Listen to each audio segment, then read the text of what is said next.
आज पवित्र प्रावरण षष्ठी ओढ़ण षष्ठी मार्गशीर मास शुक्ल पक्ष षष्ठी तिथि को आम आपण को स्वागत करुचु जय जगन्नाथ टीवी परिवार पक्षर। आज विशेष दिनटीए ये विशेष कहीं विशेष दिन आज वस्त्र परिवर्तन करिवे महाप्रभु वस्त्र परिवर्तन करिवे महाप्रभु गरम वस्त्र उषुम वस्त्र शीत वस्त्र महाप्रभु परिधान करिवे। महाप्रभु को उषुम गरम गरम वस्त्र जहा शरीर को आराम दिए लोकाचार रे महाप्रभु आज ठारू शीत वस्त्र से पिंधिबे। प्रभुंकर शीत वस्त्र कौन विविध प्रकार शीत वस्त्र अच्छी विविध रकमर शीत वस्त्र अच्छी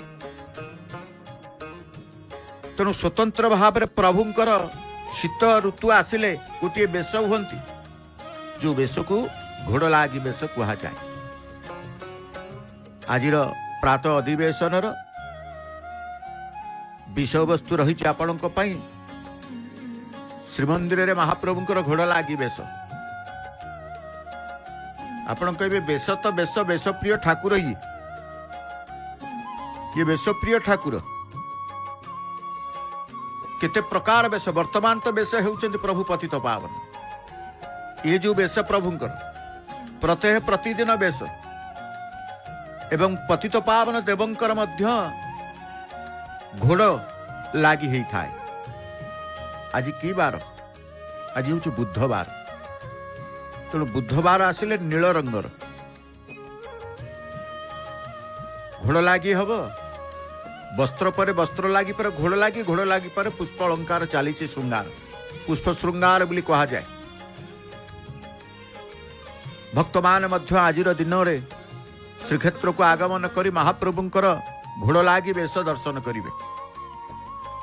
आनंददायक बेश चिताकर्षक बेश मनमुग्धकर बेश मनोरम बेश सी प्रभु शीत वस्त्र पिंधिकी जिते बड़े बसी थे भारी सुंदर देखा जाते।